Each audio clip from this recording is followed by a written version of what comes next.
We are mildly interesting guys, and we talk about some stuff. So welcome to the podcast, we call it Joel the Podcast. It's Alex and it's Alex, here for Joel the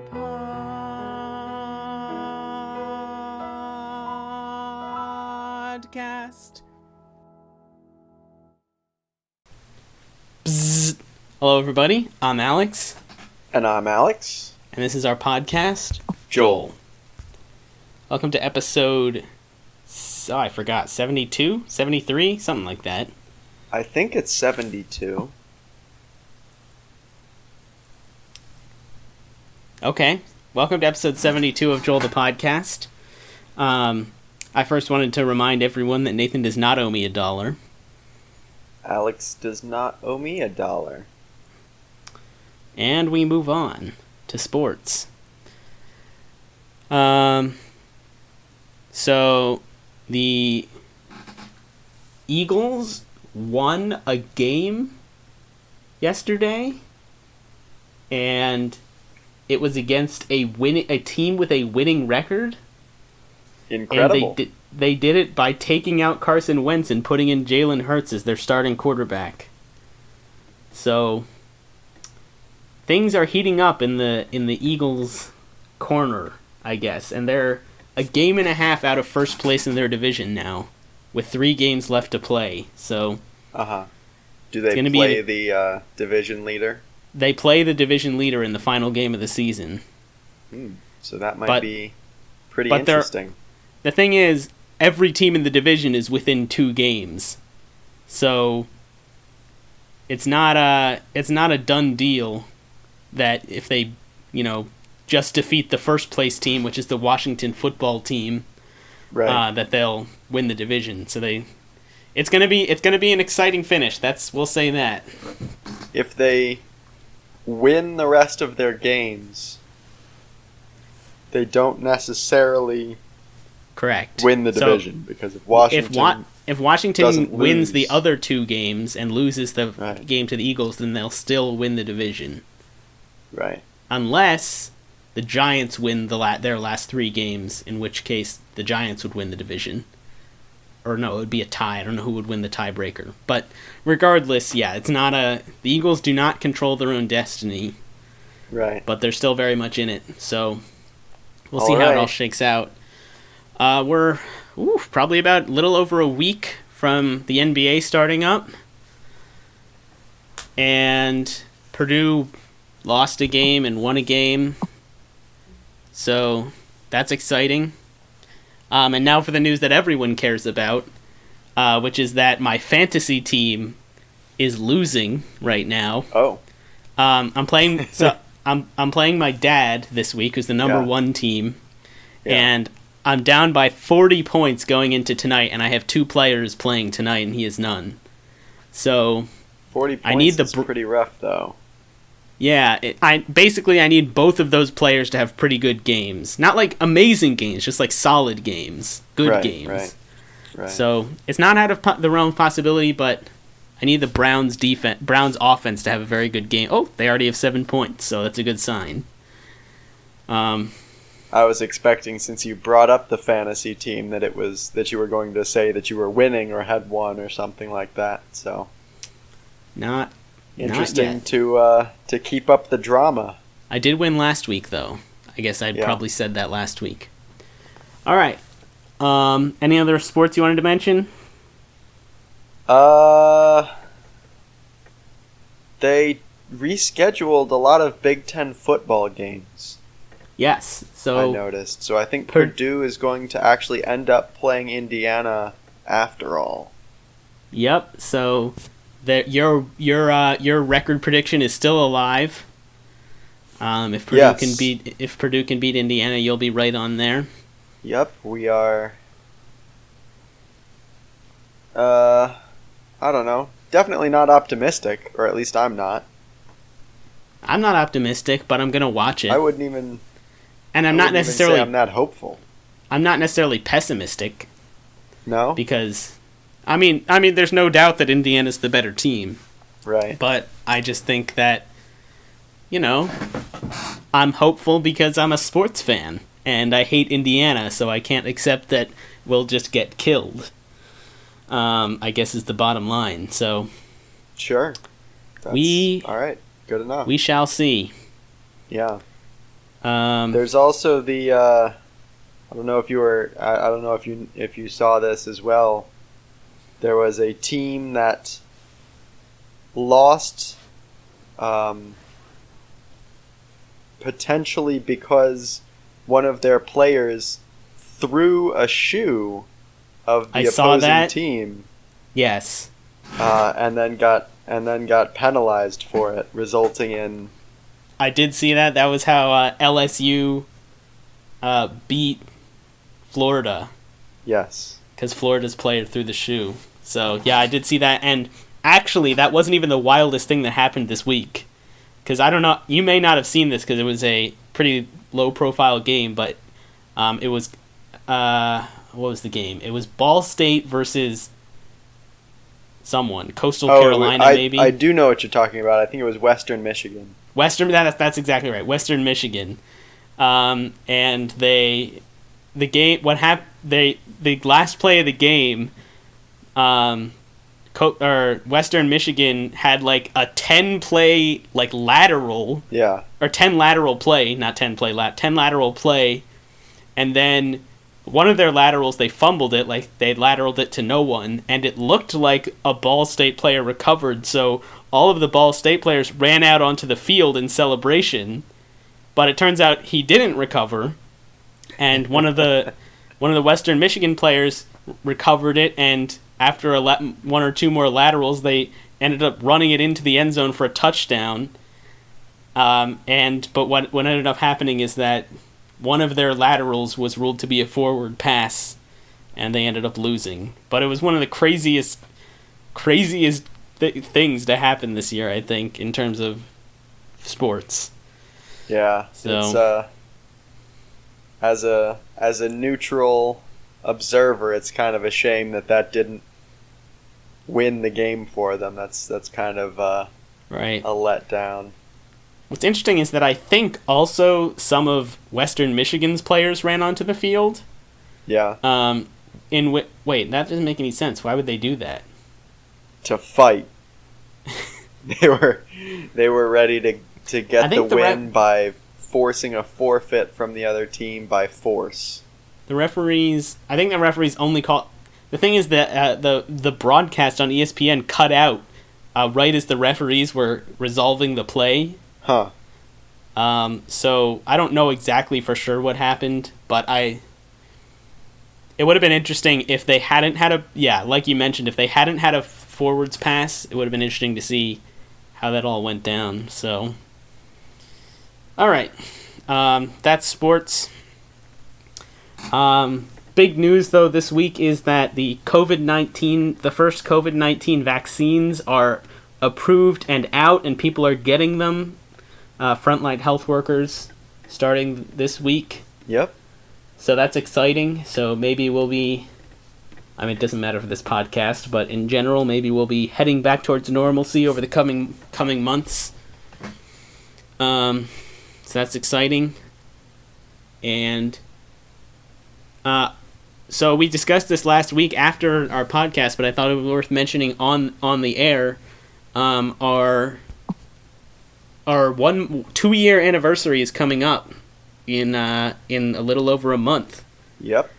So we have been talking about what we want to do, and last year, if any of you remember, we did a big 1-year anniversary show where we listened to clips from our podcast and picked our favorite top 10 and played them on the episode. And so we're thinking about doing something similar this year coming up, but we didn't really get any feedback last year. Like, no one said, wow, that was funny. And it's kind of a fair amount of effort for us to do that.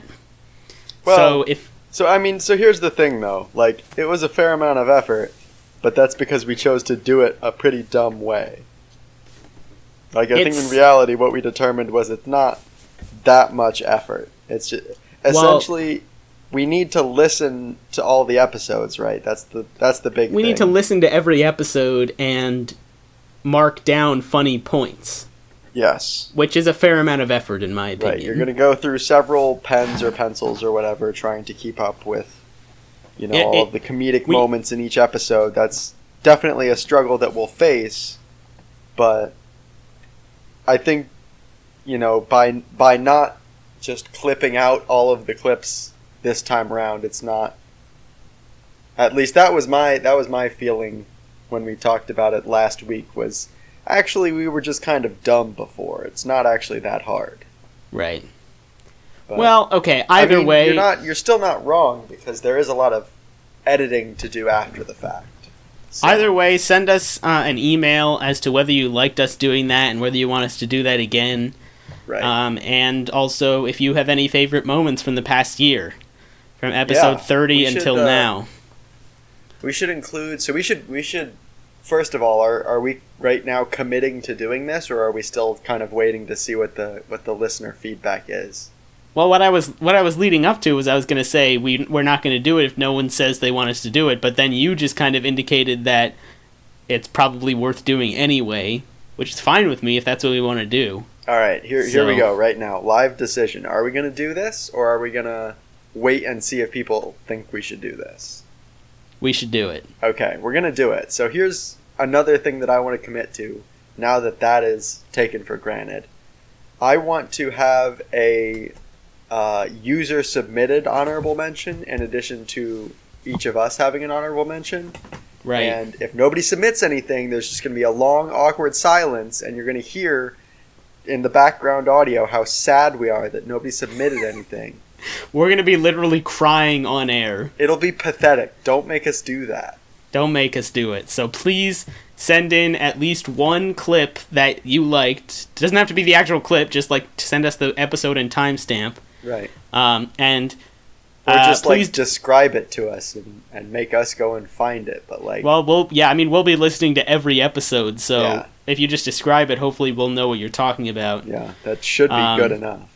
And please do not send us a wise-ass answer where it's just like you sent us, the timestamp you sent us was just silence. Because I guess that was kind of funny, but I want an actual clip, so send us an actual clip. That joke is only good the first time. The second time, it's not covering up all the sounds of sadness in the background, and it's going to be really uncomfortable for everyone involved, so... Yep, especially the listeners, and you don't want that. Don't do it. All right. I mean, do it, but not that. Don't do the bad it. Do right. It, but good. We also have an additional piece of content that we're considering, that we're working on right now, that may be released on our 1-year anniversary, or 2-year anniversary. It may never see the light of day, so don't get your hopes up.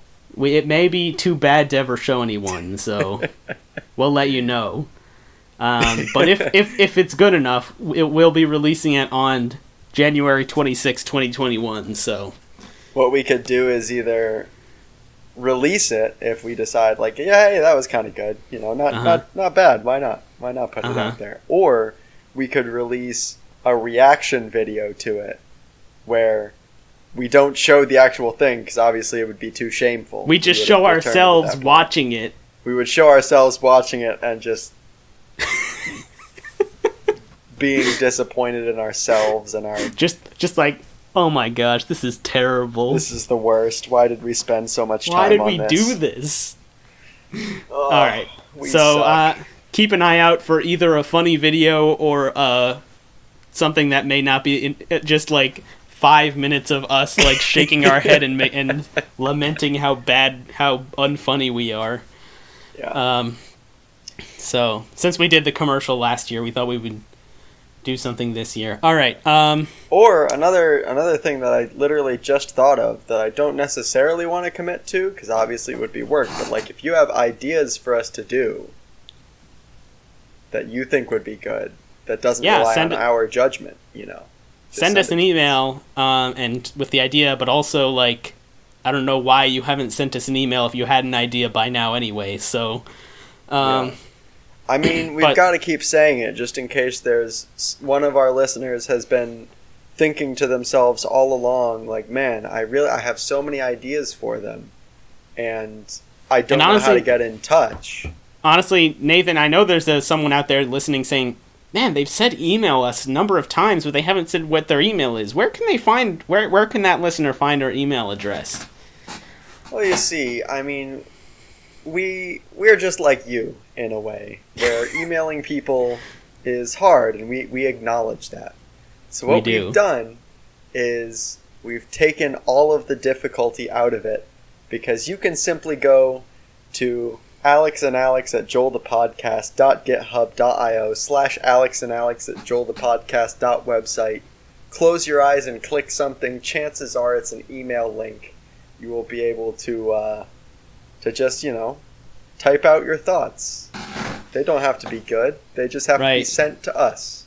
Indeed. So. And actually, when I was listening to one of our older episodes before we got the website, the email itself sounds so much shorter now that it's just like this is so short. Like, what's even the point of this? So glad we got something longer. I was listening to the episode that had David in it. I forget. Oh, it was the Kids Bop where you two went head to head. Uh-huh. Which was really entertaining. Listening back to the Kids Bop episodes is pretty much as good as being in the Kids Bop episodes, in my opinion. Uh-huh. It had been long enough that I had just completely forgotten all the answers, even though I was the one giving the quiz, so I was able to play along again, and I did terribly, obviously. Yep. But that was not the episode where I revealed the website, I don't think, but it was the episode where David learned there was a website. Right. And so he went to it. No, it wasn't he learned there was a website. He had requested us to add something to the website. And I told him live on the podcast that I did.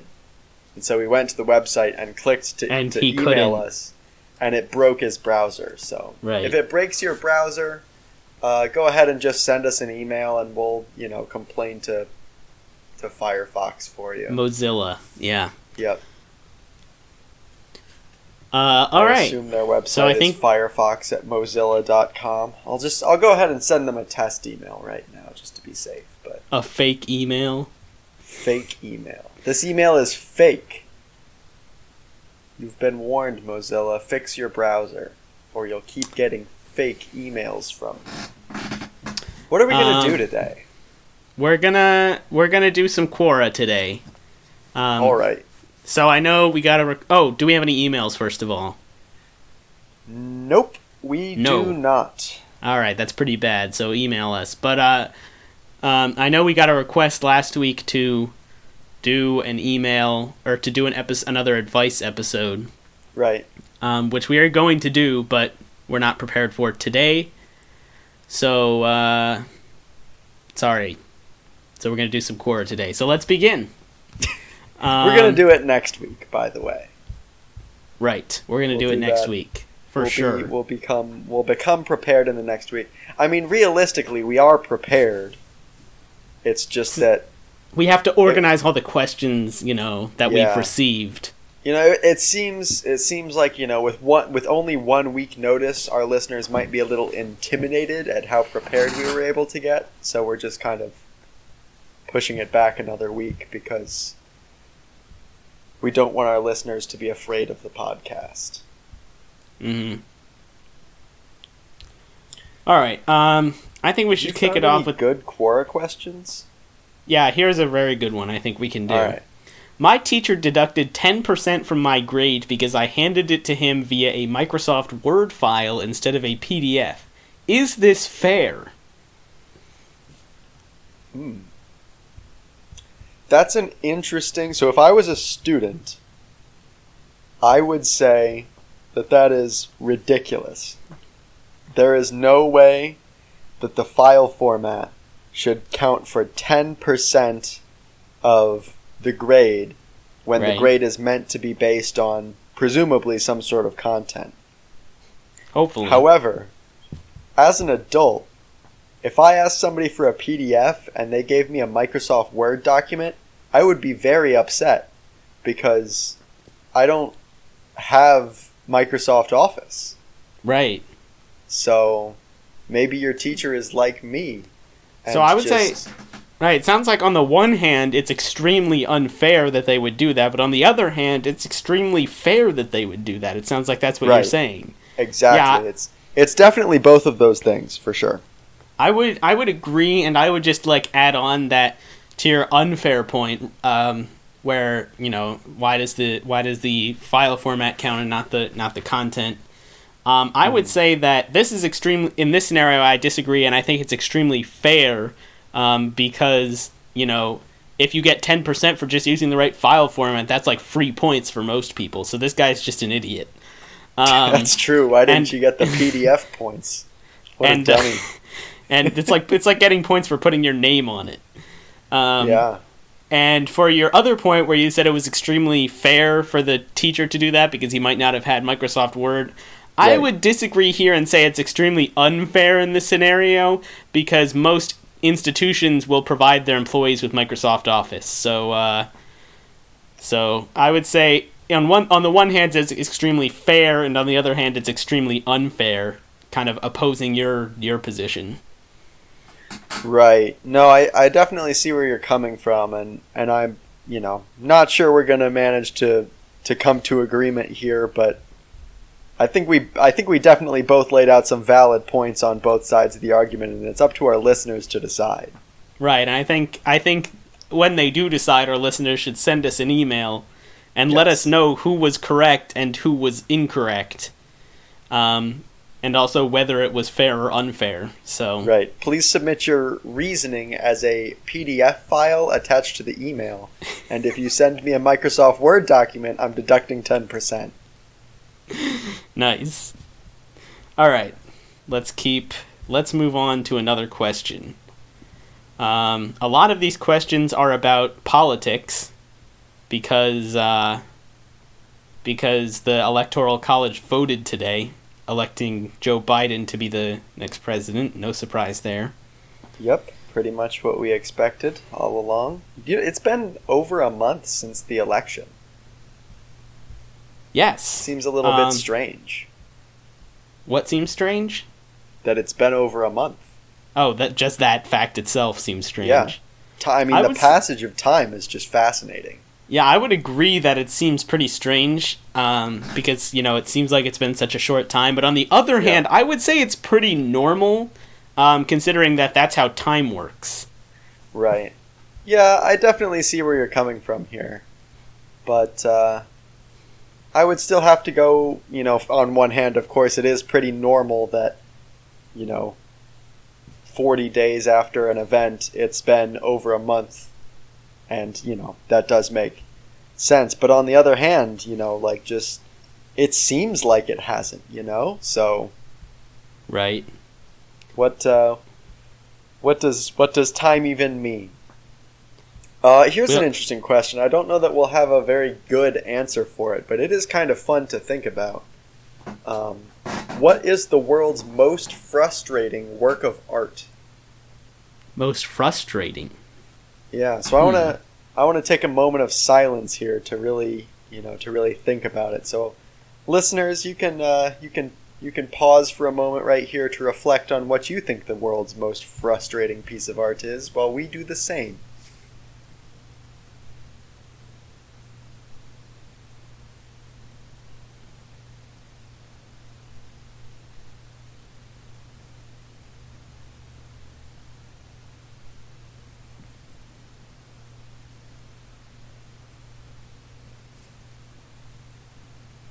Okay, I think I have my answer. All right, let's hear it. I think, so you know how there was that guy that painted soup cans? Yes.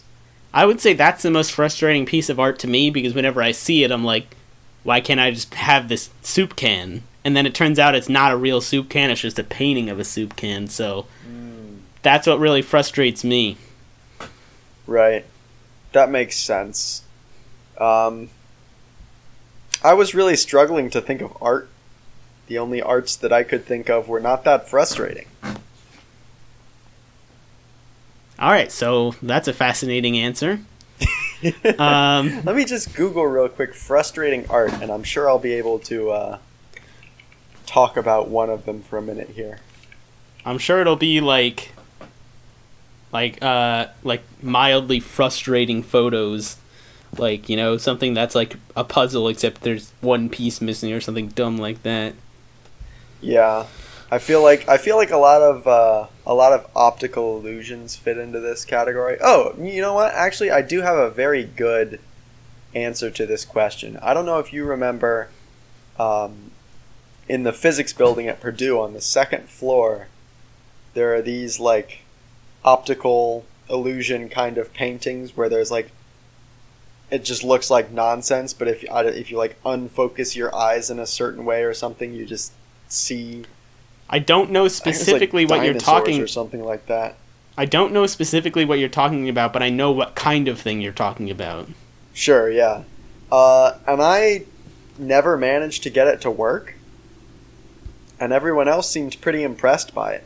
I was just frustrated. So, all right, with there that you go. proof, certainly that thing right there is the world's most frustrating piece of art.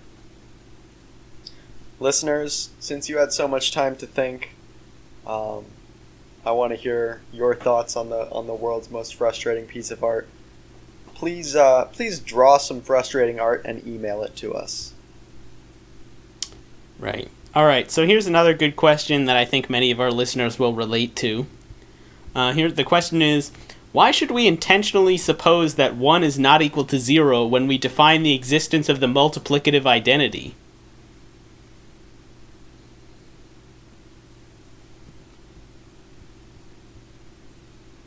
What?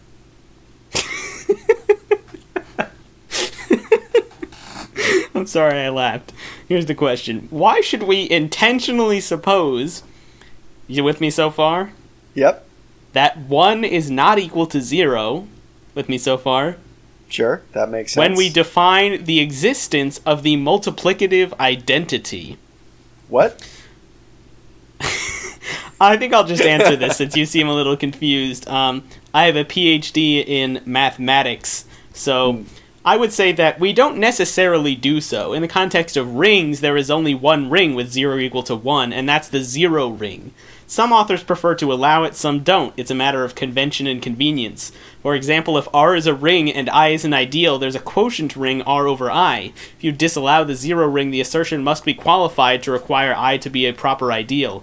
Many authors choose not to do so, allowing quotients by any ideal, and therefore allowing the 0 ring. So, I think that answer that I totally just made up and did not read from this question is a real, good way to answer that, and I'm guessing many of our listeners will know exactly what I was talking about and have that help them in their day-to-day life.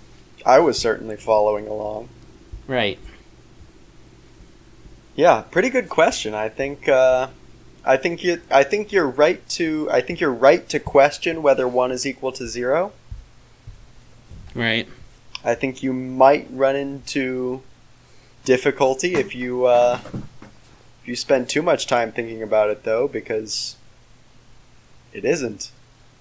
Probably if you think too much about it, you'll get confused and post a question to Quora where somebody can flex their math vocabulary at you. Right. Maybe it was the same person. Maybe they posted a question and then just answered it with their alt account so they could look smart. Right. Yeah. And then us mere mortals that happened upon it would... Right. Although it is important to keep in mind that the answer that I just said is not an answer that was on there. I just made it up, so... I feel like... I didn't mean to... imply that the particular answer that you said was the one that was... Right. No, I know you weren't implying it. I was just thinking that many of our listeners were probably thinking that, so I was just kind of preemptively, notifying them that that's not the case. Right. Yeah. All right. If you were thinking that, listeners, go ahead and just email us the apology. Yep. Subject line: I am a sorry dumbass. Yes. All right. You got a question on your end? Yeah, what are onion and garlic powders used for? They're used. Okay, number one that I'm aware of, at least this is kind of just where I've seen it, is to cut cocaine so that you can, it's like twofold. Number one is it's less expensive than cocaine, Right. so you can increase the amount of cocaine you have. And number two is it gives you a little kick when you actually do the cocaine. It's mostly obviously for people who use cocaine regularly and have a tolerance, but Sure. Yeah, that checks out. No arguments from me. I think I'm always appreciative of using objects for unintended uses. Getting right. some of those fun little things. Out of these kind of everyday things that maybe you wouldn't think of at first, but it's certainly more fun that way. In the context, I think in the traditional sense, onion and garlic powders are used for making onions and garlic. If you mix in the right amount of wood glue, you can put them back. Well, you together. would also, yeah, assuming you have a mold, I assume would be implied. Yeah, I mean, if you have onion and garlic powder and you're not using it to cut cocaine, I think the assumption is that you have the onion and garlic molds. Right. So let me ask you this: This is more embarrassing if you did. On a more personal level. Do you have the onion and garlic molds? Yes. You do. Yep. Okay. Uh-huh. So, my question is this, really, because I also do, and I'm wondering whether you use the full garlic mold or you just use like the clove mold, and just make whenever you need like a clove of garlic. I feel like this is a trick question, because why would you ever use an individual clove? Right. Right. That's a good point. I knew that. Yeah, no, that's a good point, and I just wanted to make sure that you weren't lying about having the things, because there is no clove mold, because why would anyone ever use it? Exactly. Listeners, if you were tricked, please send us an email and let us know. If we don't get any emails after this episode, by the way, I'm sure you've noticed that I've been requesting emails for every question. Right, I have noticed that. If we don't get any emails, I think we might as well just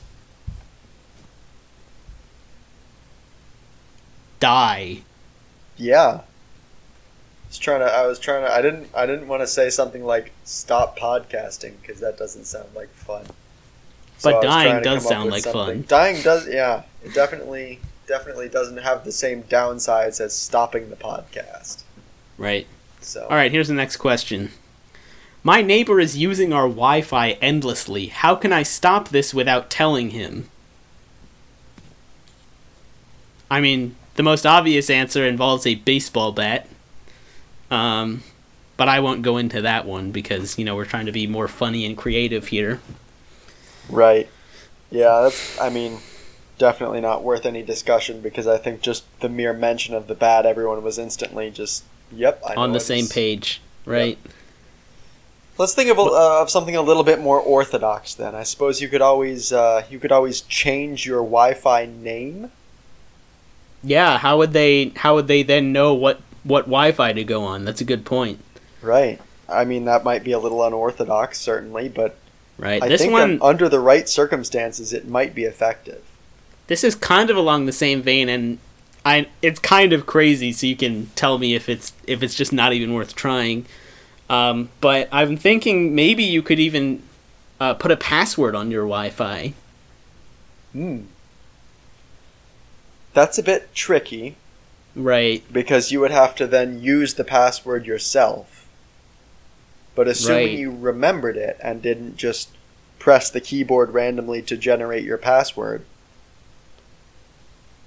Yeah, I was honestly thinking that you would let the neighbor set the password, but that's actually a much better idea, you setting the password.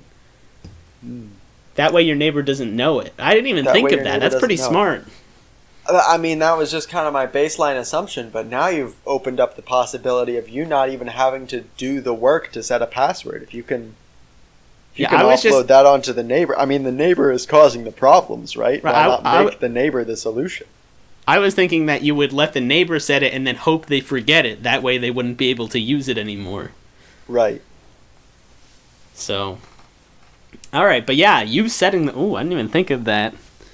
Definitely that's interesting. I would... If you do end up...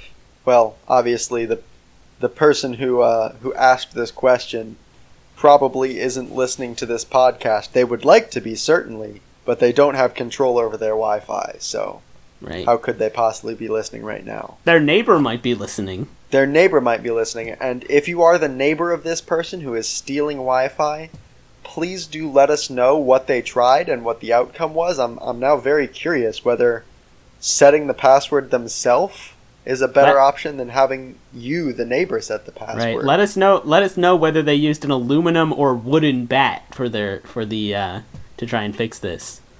Because I mean, honestly, that's I know they're going to go with the bat option, even though we're suggesting some other things. Actually, here's another thought. You could hire a 16-year-old child to knock on their door and harass them anytime they're using your Wi-Fi. That would be a lot of fun. Just imagine all the harassment you could have done if you could just pay a child to do it. Right. It's probably pretty cheap too. Yeah, I think any 16-year-old would jump at the opportunity to harass someone for as little as $3 an hour. Right. Plus bananas. So. Mm-hmm. All right. You could maybe give them the bat.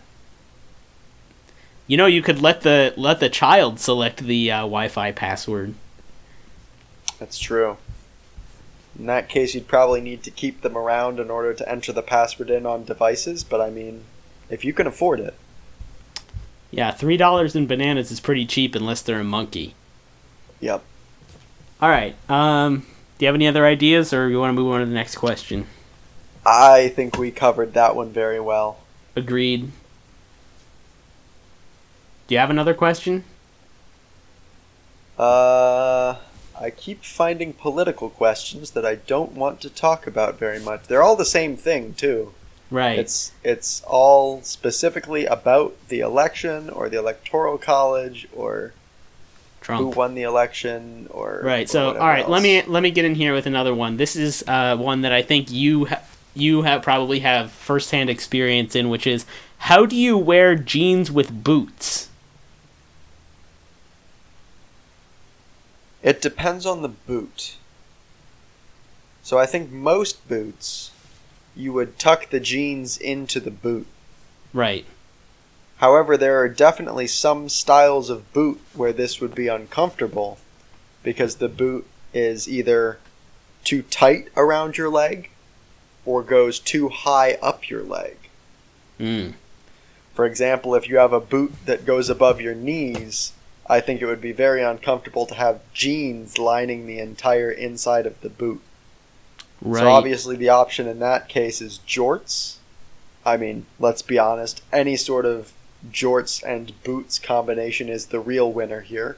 But if you insist on full jeans, I think the default option is going to be tuck the jeans into the boot. If that's not feasible, you could roll up the jeans. That's a little bit risky, but I think the kind of the safe secondary option would just be to have the boot tucked into the jeans. Right. That's a good answer. Things handled differently outside the Midwest? Well, I personally have not ever seen anyone wearing boots. You've never seen anyone wear boots? I'm trying to think. What about when it snows? Most people just go around barefoot. Oh. Interesting. Yeah, I can't think of anyone wearing boots, but I would imagine that if they did, everyone would laugh at the way you did it and just do it in the opposite way. So, since that's how we Northwesterners view the Midwesterners. Yeah, that's certainly what's dividing this country. Yep.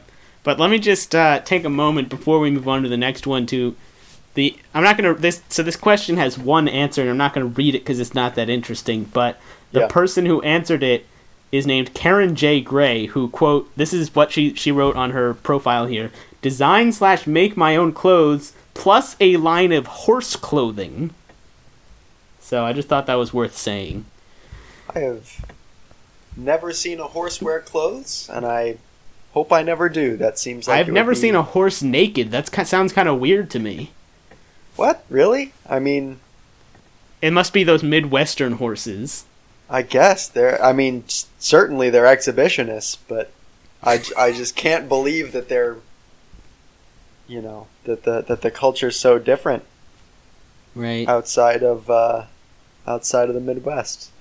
Honestly, imagine if you're a student and you have math homework, and the question is, what is 3/4 divided by 1/4?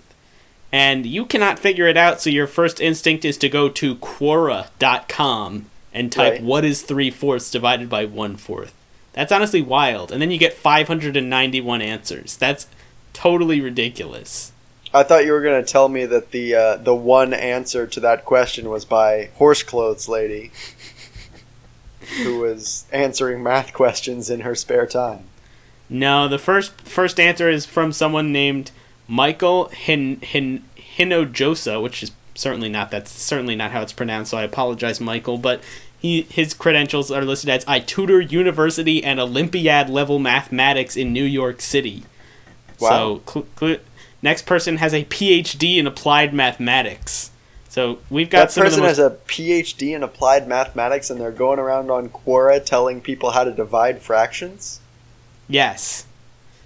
I guess. I personally, you may disagree, but I personally feel like if I had earned a PhD in applied mathematics, I wouldn't waste my time answering division questions on Quora. I'd be doing applied mathematics.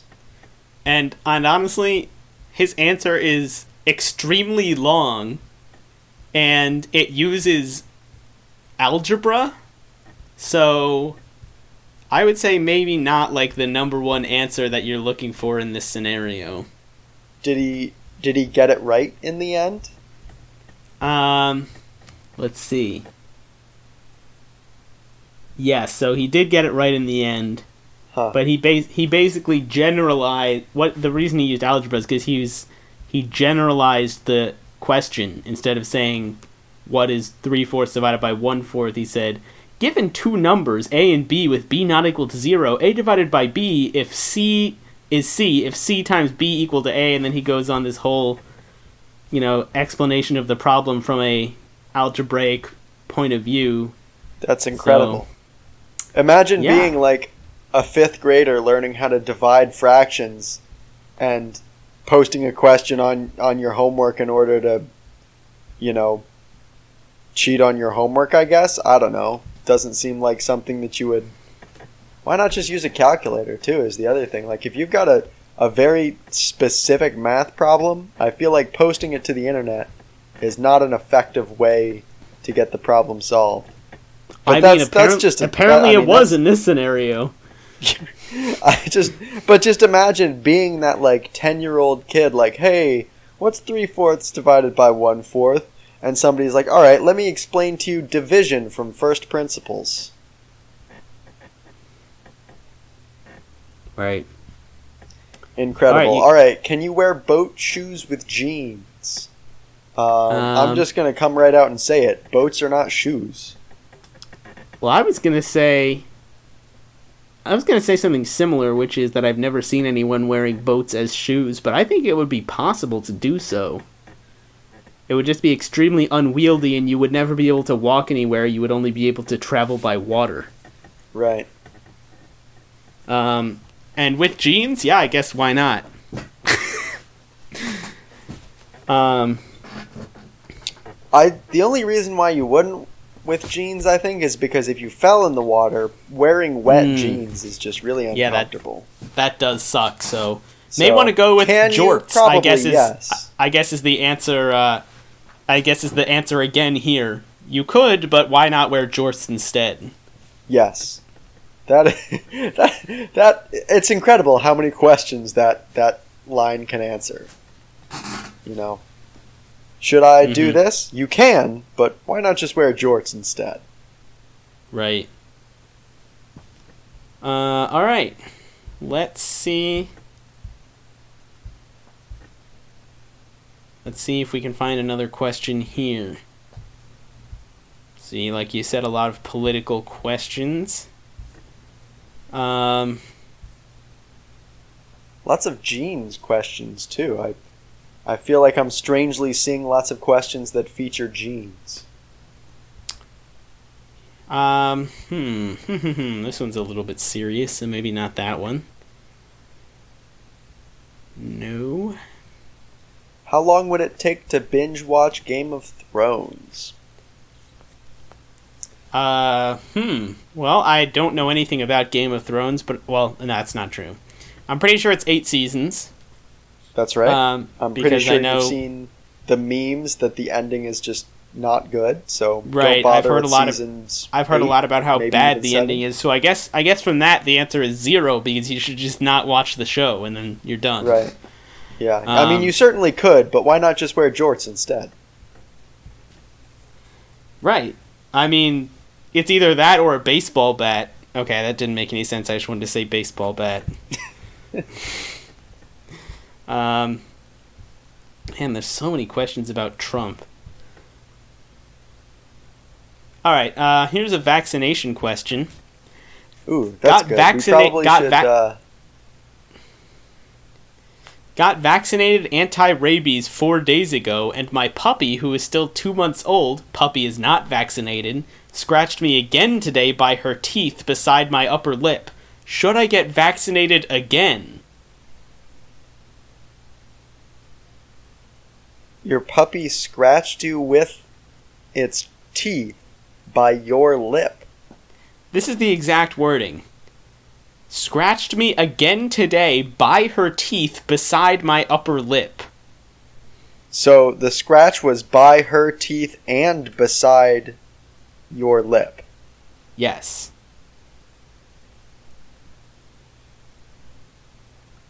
I think you're understanding the first by wrong. By her teeth not meaning near her teeth, by her teeth meaning the teeth were the agent of scratching.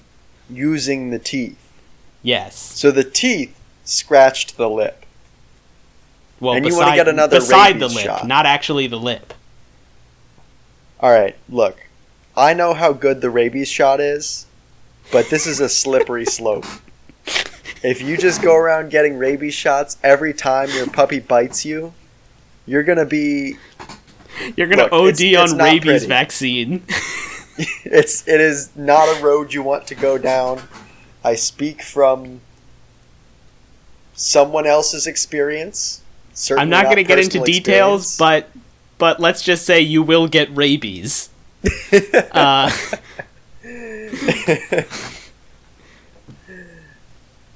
So, I know how tempting it might be, but my official stance is only get vaccinated once. I am anti-vaccination the second time.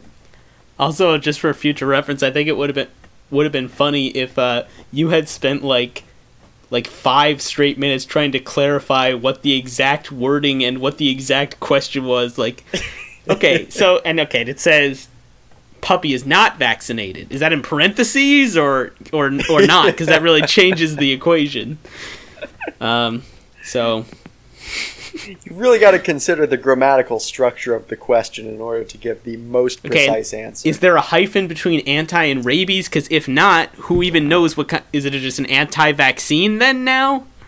Don't even know. Is this just like the vaccine's opinion? By the way, I think it's funny that you said you were against a second vaccine because both of the COVID-19 vaccines that are out now are two-step vaccines. Really? Like, you have to get it, and then you have to go back, 3 weeks later and get it again. Alright, so, obviously, if you're supposed to get 2 shots, that's probably fine. I'm not a vaccine doctor, So... But I don't think all vaccines taste the same. No, definitely the rabies one tastes best, which is why this is such a danger. Why do I regularly eat entire pints of ice cream in one sitting? 'Cause it's delicious. I mean, what? Yeah, this one, see, I'm gonna have to click on this one and figure out. Yeah, see, here you go. If you're like me, the only reason you would eat a pint all at once is if you don't have a quart or a half gallon handy. Excellent answer. I wonder... So, actually, now that we've answered the question, it might be worth discussing why this person thinks they shouldn't be eating a pint of ice cream at a time. Right. So, okay, here's the only reason I can think of why someone would think I should not eat this entire pint of ice cream. Right. And that is, it is the last pint of ice cream, and they're then not sure what they're going to eat later. That's a good reason. That's the only one I can think of. I mean, do you I have other actually reasons? have one more here, which is that they could be lactose intolerant and die if they eat it. So, but just how good would it taste, though? That's what good. a way to go. It's pretty borderline, like, and that's why I mentioned that they would die, because you can be lactose intolerant and not die. Right. So in which obviously case you you're not going to die. no excuse. Right. It's obviously worth it. But I think it's actually up for debate if you would die from eating it. All right. If you would die from eating a pint of ice cream, I think this then becomes a religious question. Right. Because, I mean, I would think certainly be worth it to tell people in whatever afterlife you believe in that you ate yourself to death with ice cream. Right, if you don't... So poorly phrased. Ate ice cream until you died? That's... No. Ate yourself to death with ice cream. Eat death fine, yourself right? to... I think it's worth considering, if you are deathly allergic to ice cream, to maybe attempt to eat the maximum amount of ice cream you can eat without dying, assuming that's a non-zero amount of ice cream. But you're absolutely right. If any amount of ice cream will kill you, once you're ready, just eat as much as you can before you die. I think that's really the only option. Yeah, man, what a spectacle. That would be incredible. I feel like you could sell tickets to that. Yeah. That would be morbid. Come watch me kill myself by eating ice cream.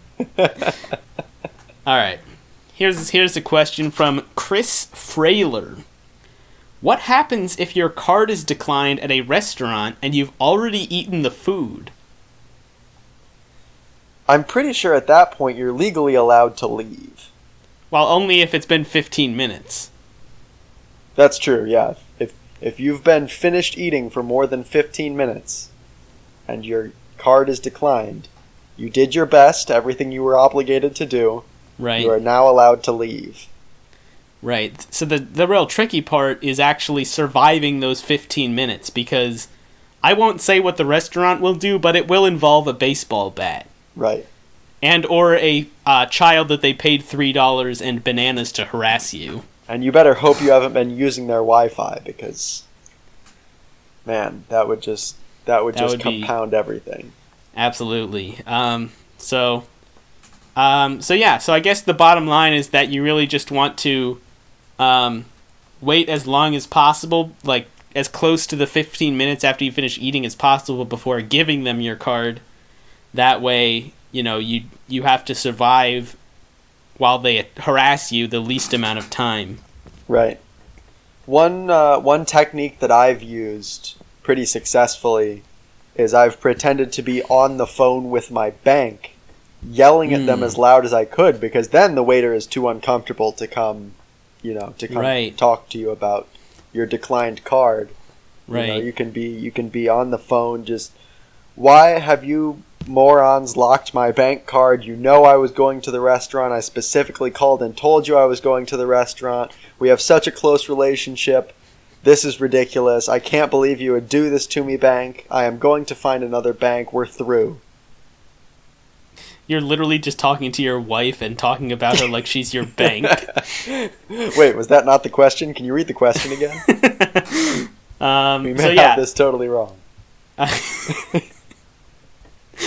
All right. I think that's a good answer to that question. So the bottom line is don't do it if you can avoid it. Right. You could probably get away with just wearing jorts instead. Right. We don't have to discuss this one. This is a political one, but I just wanted to read the question because it's kind of weird. Okay. How much Biden does America need?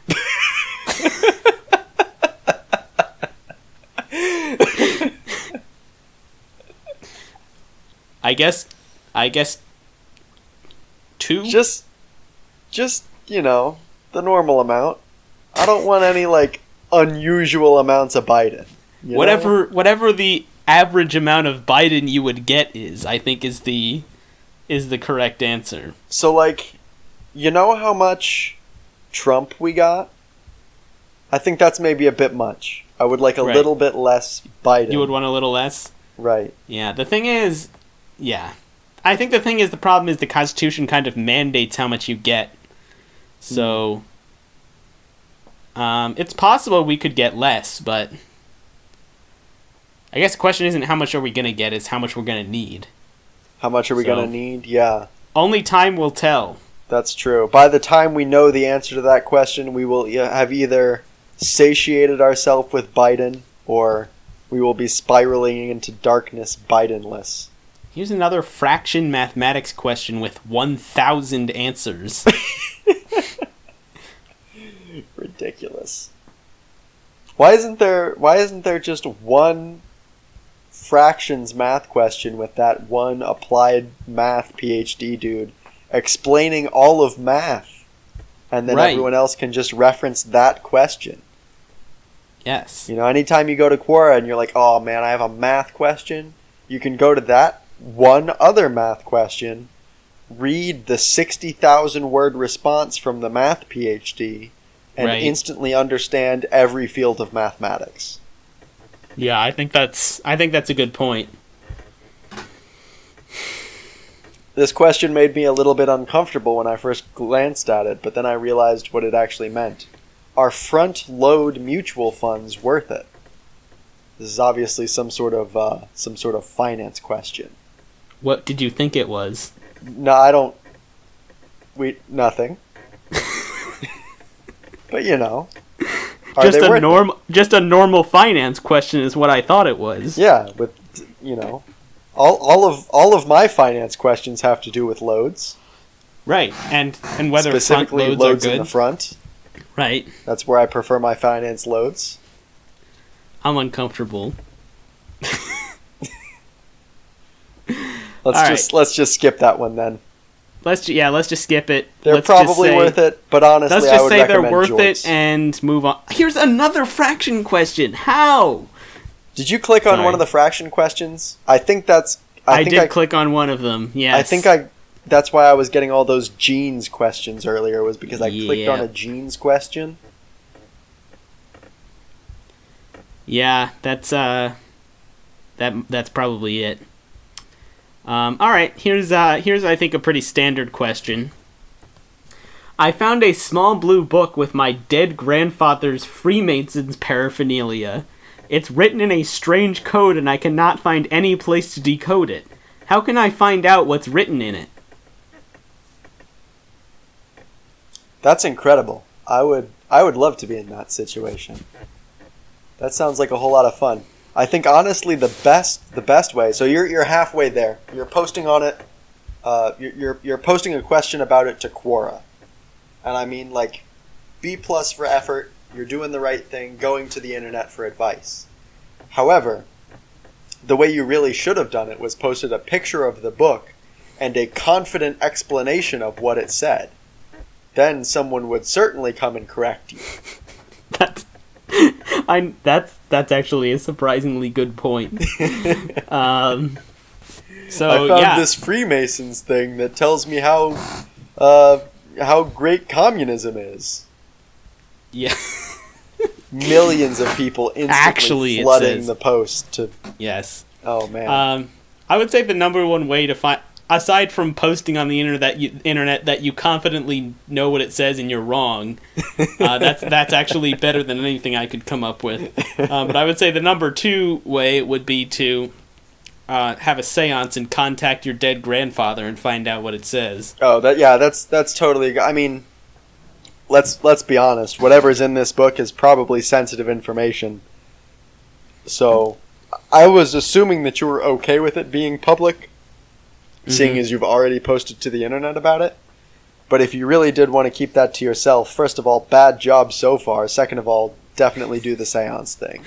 Yes. All right. You got a question? Yeah, I think we've got time for a couple more here. Let's talk through this one. I think we'll have some very solid advice here. How do I make popcorn last the whole movie? That's actually an extremely good question because it almost never does last the entire movie. I know. It's a real... So, let me just say that this is certainly not something that I struggle with anymore because I have found the light. But in my younger days, I could definitely relate to this popcorn trouble. You know, you go to the theater, you buy your bucket of popcorn. Right. You sit down for the movie. There's 30 minutes of ads before the movie, and you've already eaten like 2/3 of the bucket of popcorn before even the opening credits of the movie. 30 minutes of studio intros and advertisements. And then a movie about Johnny Depp playing 30 different pirates. Yep, who all get killed. So, what was it that I learned to make popcorn last the whole movie? Well, let me tell you. It is this one very simple rule. And that is, don't eat your popcorn until the movie is over. That's actually a foolproof strategy. This seems counterintuitive, but I assure you that your popcorn will last the whole movie that way. Right. Okay. So let me just see if I'm understanding your strategy correctly, and correct me if I go wrong anywhere here. Yep. So what you do is you go in and you buy the popcorn. Actually, that's wrong immediately. Okay. I stopped buying popcorn a long time ago. Once I realized that I could just bully the guy behind the counter into giving me popcorn. That's pro tip number 1. Okay, that's great. Thank you for the clarification. So you go in, you bully the guy. They're like, you bully the guy, you're right. I cut you off again, but I really just wanted to hammer this home.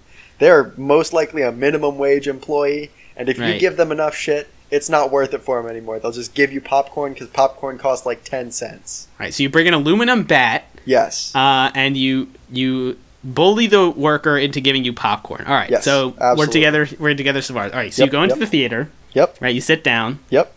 And the previews start. And what you do is you eat a little bit of popcorn. Okay. Right? Yeah. See, I knew this was going to happen. Right. Okay, what's the problem? You are so close. Okay. You were with me all the way up until the very end there, and then you started eating popcorn, and let me tell you, that is the number 1 trap. If you want to eat your popcorn throughout the whole movie, don't eat any of the popcorn.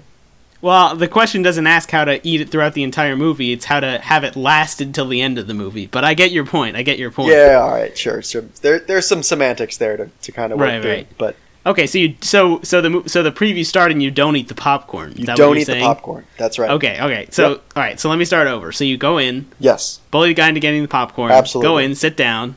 Preview start. You don't eat the popcorn. Correct. Then the actual movie starts. Yes. So then you eat the popcorn. So okay. Oh man, we were so close. I love this effort. This is so good. We're gonna take one step back. This is honestly so confusing. I cannot understand this strategy. All right. I'm gonna lead you to it. Here we go. Okay. Step 1. Yep. We go in the theater. Yes, I'm with you there. We walk up to the counter. Yep. Bat in hand, of course. Yep. Right. Obviously. Guy's behind the counter. He's like, "Can I help you, sir?" What do you say? Give me the popcorn, you piece of shit. Very good. Very good. He will give you the popcorn because he does not give a damn. He is making $7 an hour whether or not he gets robbed. Right. He hands over the popcorn bucket. It's brimming with popcorn. Not enough to last the whole movie if you were going to eat it throughout the movie. Right. But Fair enough. That's the problem we're trying to solve. All right. Right. You've got your popcorn bucket. I've got it. You are feeling like a winner. Let me hear you say it. I am a winner. You are a winner. I'm a winner. You're a winner. All right. You go in, you sit down. Right. You reach your hand in the bucket. Absolutely, that's what I do. You grab some popcorn. Yes. You bring it up to your mouth. Right, and then I eat it. No, you don't eat it. Oh man! All right, I see where I went wrong. I feel like this is a learning moment for both of us. I should not have gone to the mouth with the popcorn. Right. That was setting you up for failure, and that's my fault. Yeah. Okay. So wait, you're saying you don't eat it? You do not eat the popcorn. You've got to sit there, and you've got the popcorn on your lap. You can feel the warm, buttery popcorn. Right, so sitting there in the bowl. Right, so I think let me guess what happens here. All so right. I think I'm kind of getting it, right? So you have the warm buttery popcorn in your lap, and we've just established that you do not want to eat it. So you do want to eat it. You want to eat it very much, but you know you can't. The strategy is to not eat it. Yes. Right, so you don't put your hand in there. Yes. Right, that's what you would do if you were going to eat it. Yes. We're not going to eat it. Correct. So what you would do Yep. is you would, during the previews, obviously, because, you wouldn't want to miss any of the actual movie, you just lower your face into the popcorn and don't use your hands and then eat it. I felt like we were making progress, but I think we need to start over here. Okay. All right, here we go. Yep. You walk into the theater. Right. You've got your bat. Right. You've got your favorite threat in mind. You premeditated this. This is probably like some felony shit. Yeah. I mean, obviously. You are demanding popcorn from this worthless piece of trash behind the counter, and damn it, he's going to give it to you. Or else. Or else. Right, because I'm a winner. You're a winner. You're a winner who doesn't eat his popcorn. Keep that in mind. I don't eat it. That's what you got to remember. All right. You got your popcorn bucket. I got my popcorn. Now, let me throw a twist. I don't eat it. Let me throw a twist, because you're there. You don't eat it. Right, I don't eat it. You've got a friend, right? Oh, you go to the movies with a friend? Uh-huh. You do have a friend, right? Let's just say I have a friend. Okay. For the purposes of this question. Should we give, it's going to be a little inconvenient for the purposes of the teaching if I have to keep saying the friend. What's your friend's name? Joel. Joel. All right. You're going to the movies with Joel, right? Yes. Joel's brought his own bat, probably, because is Joel a winner? Let's get that out of the way. Absolutely. I wouldn't be friends with the loser. Man. You might not have learned the popcorn thing yet, but you are 100% on every non-popcorn question so far, let me tell you that. Excellent. You've got your bucket of popcorn because you have already successfully threatened the counter, the concessions guy. That's the word. Because I'm a winner. Because you're a winner. And Joel's a winner. And so Joel's going to get his bucket of popcorn too. Neither of you spent a dime. Because movie theaters are robbing you. Straight up, they're robbing you for popcorn. So it's time you robbed them back. And that's not an exaggeration. They're literally stealing from me. They're stealing money from you and giving you popcorn, but that doesn't make up for the stolen money. Right. Very important you remember that. Otherwise, it's a slippery slope to not being a winner anymore. If you're just going to get stolen from all the time. Right. But we're not going to worry about that. Of course not. You've got your popcorn. Joel's got his my popcorn. friend. Yes, Joel. And you've got Joel. And Joel has you, presumably. Okay, let's go into the theater. You went into the theater. Now, you sit down. Joel sits down next to you. Right. Probably 6 feet apart. Because you're socially distant. We're responsible winners. Right. Now, that does make what comes next a little bit difficult. Right. Because you're gonna have to do a little bit more reaching. But okay, when the urge comes over you to eat your popcorn, what do? I don't eat it. You don't eat it? What do you do instead? You eat Joel's popcorn. Whoa. I eat Joel's popcorn? You eat Joel's popcorn. This is really confusing because I had conditioned myself to not eat the popcorn, and now I'm eating popcorn, but just not my own popcorn. Yeah, that's That's why you've got to post a question to Quora, is because Right. if you don't have that intuition, you need to sit with that for a while. All right. In order to convince yourself that it's okay to eat someone else's popcorn. Right. Because then you still get popcorn, but by the end of the movie, you've got a full bucket of popcorn there. And what is not to like about that? All right, so let me just walk through it one last time. Yep, here we go. So, I go to the theater. Yep. I have an aluminum bat. Of course. Joel has an aluminum bat. Smart. Right, because we're winners. Yep. So, we threaten the concession person. Yep. And then, 1 second. Laura, I'm almost done. Go away. She just slipped me a note that asked if I was almost done. So, I don't want her to listen to me explain this because this is a secret only for our listeners. Right. So I got the popcorn. I go into the theater. Yep. Joel and I go into the theater. We sit down. Yes. I reach for the popcorn, but I don't eat it. Right? Okay. But I want to eat it. This is your own popcorn we're talking about, right? My own popcorn, right. I reach for it, but I don't eat it, even though I want to. Good. Then, very good. I eat Joel's popcorn. Yes. Okay. Now, the movie starts. Yep. I still have popcorn, but I don't want to eat it. Right. At this point, Joel's popcorn is 2/3 gone because he doesn't know about this strategy. Of course, yeah. And he's been eating his own popcorn like a fool. Only a fool. All right. He's a winner, but he's not very smart. He's not a podcast listener. He's not a podcast that's the listener. difference. Right. So I eat his popcorn, but then halfway through the movie, his popcorn runs out. Yep. So I have my popcorn. Right. And that's the only popcorn left. Right. But I don't eat it. Correct. Okay. You can't, so then the movie. Otherwise, the popcorn won't last the whole movie. Right. And so then we go and we get to the end of the movie, and I still have popcorn. Is that it? Did I do it? You did it. If you've still got popcorn at the end of the movie, you did it. I can't believe I did it. I am impressed. From where we started, I didn't know if we were going to make it here, but well done. Wow. Honestly, this is the greatest moment in podcast history. What a monumental occasion. What a journey we just took together. I hope our listeners can email us with their successful popcorn at the theater stories. I want to hear some testimonials of how this simple 2-step process of stealing popcorn and then not eating it helps you have popcorn left at the end of the movie. Right. All right. I think that's a good place to stop for this episode. Although we are passing on this question, why are socks so tight now? But I think we can maybe get to that another episode. Let's stash that one away for another time. Right. So thanks for listening, everybody. Tune in next week to hear us talk about what happens if you don't have a friend to eat whose popcorn you can eat for 60 minutes. And that's it. So thanks for listening. I'm Alex. I'm Alex.